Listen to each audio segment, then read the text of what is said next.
Justice Acosta, yes? Sir, one point. Nagtataka po ako bakit nagwa-wonder ang ABSICOM kung i-dismiss nila outright, baka sila mademanda. Dito po sa kaso ng illegal possession ay wala pong private offended party. Kaya kung minsan naaabuso po ang batas na ito. Wala pong private complainant. Ang complainant po ay police mismo. Ang affiant OTS mismo. Bakit po sila matatakot mag-dismiss outright? Bakit, sorry sir, secretary, kaibigan po kita.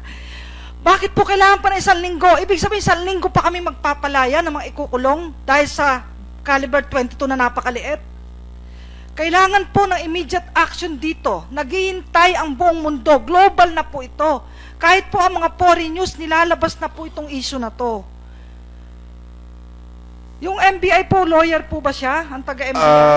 Justice Sir, Acosta, you made your point. Pasensya na po sir, pero APEC na po parating ng APEC, kailangan pong masolusunan to. Kayo na po ang sugunan Diyos, kayong mga senador, para matuldukan na to. Yes, pasensya na po.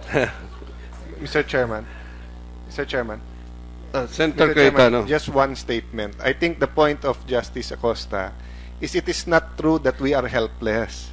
We refuse to help. No? The people before us, it is within your power to come up with a system to interpret the law, no? Not have discretion to prevent all of this. Na hindi na sila naghintay sa selda, hindi makaalis, no? So we are not helpless. That's why may I just agree with the chairman in giving a deadline, no? Whether it's 5 days, 3 days, because this fear in the airport cannot go on, Mr. Chair.